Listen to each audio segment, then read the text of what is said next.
And we are back with the third segment of the GSMC Sports Podcast presented by the GSMC Sports Network. And in this third segment, we are going to be talking about the most likely, like what position Travis Hunter is most likely going to enter in with in this year's draft.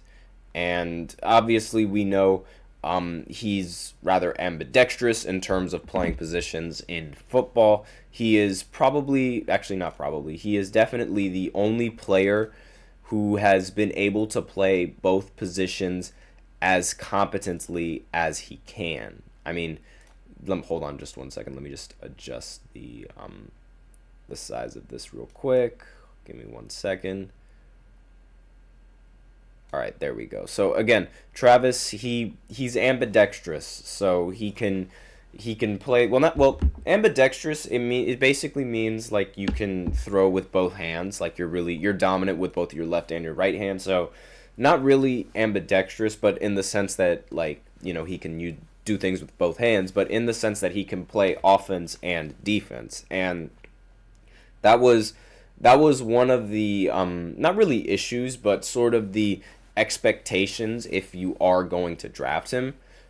Deion Sanders completely he thinks that Travis can play both offense and defense at an NFL caliber level, but obviously when you're going into the draft, you have to pick a position. It's not like you can do it's not like one workout ultimately determines an NFL player. It's like you have to decide what workouts to do and which workouts better fit you. Like he could end up, for all intents and purposes, Travis Hunter is the first college player that has an option of being able to enter in as multiple positions. He could either enter as a wide receiver and do wide receiver drills, or he could enter as a cornerback and do cornerback drills. So obviously it still remains to be seen whether or not the team that ends up drafting him is going to allow him to play both offense and defense. That still remains to be seen. But as of right now, it seems like he's going to enter into this draft at the cornerback position. Now that the Giants are not even in the top two spots in the draft, it seems more and more likely that the number 1 and the number 2 teams that pick in the NFL are going to go at the quarterback position. So that would mean that Cam Ward and Shedeur Sanders are going to be off the board. And somebody like Travis Hunter is going to most likely still be on the board if you are the Giants and if you're looking for a studded player to play for your franchise, who is not just a competent cornerback, but also a rather competent wide receiver.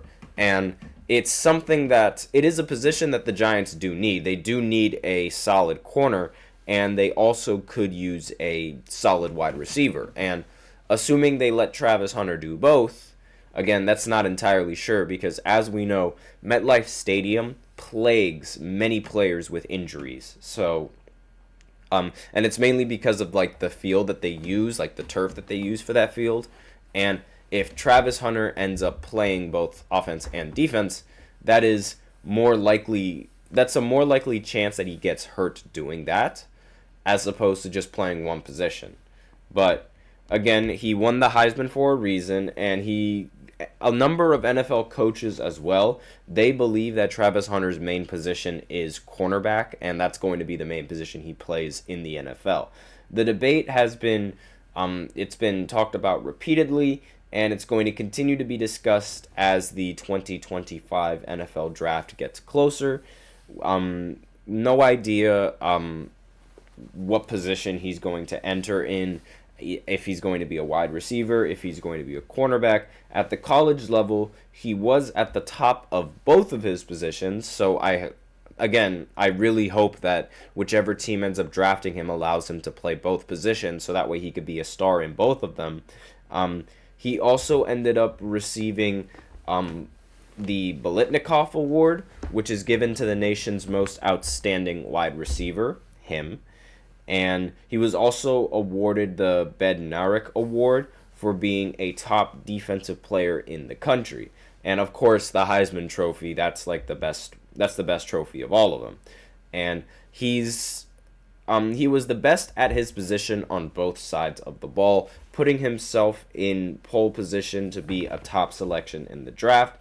And he recently stated his belief that he'd be the first overall pick in this draft, and how each team views him will likely determine where Hunter goes in this draft and what position he is going to play. So let's just say, for argument's sake, he falls over to Jacksonville with the 5th pick. Hunter could arguably benefit the defense more so than the offense, since Brian Thomas Jr. is already a competent wide receiver for the Jaguars, and he had a tremendous rookie year for them. So Travis Hunter could be used to try and make better of one of the NFL's worst passing defenses. So whatever team picks him will be subject to immediate question about how they'll deploy the Heisman winner, and whether he'd be doing offense, whether he'd be doing defense, or whether he'd be doing both.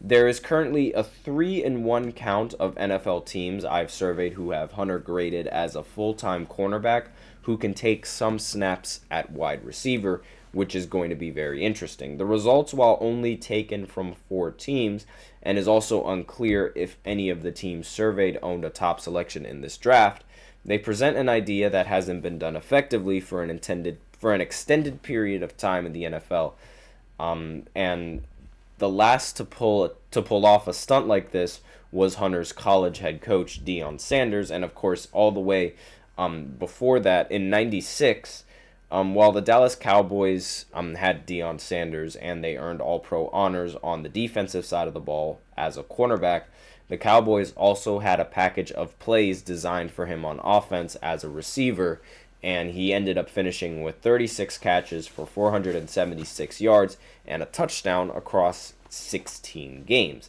And obviously we know the volume wasn't huge, which Hunter expressed he believes he can manage at the next level. So, I mean, if you have a player who's confident he can play both, I say you should let him play both. Now, there's obviously, the possibility that he might be a little bit in over his head, but I don't think he would really put himself at that much risk if he wasn't confident he could be the first player to do both.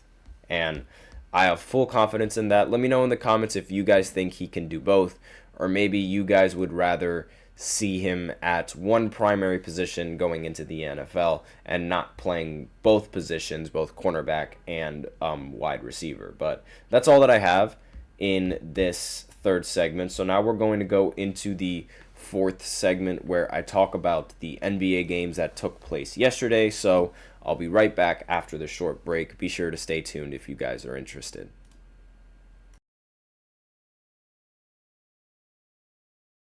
For the best and latest podcasts available anywhere, go to the podcast app on your cell phone and type in GSMC to access free content-rich podcasts on health and wellness, book reviews, sports, entertainment, relationships, social media, movies, technology, finance, and even weird news. Subscribe and download the GSMC Podcast Network's family of shows, available everywhere podcasts are found.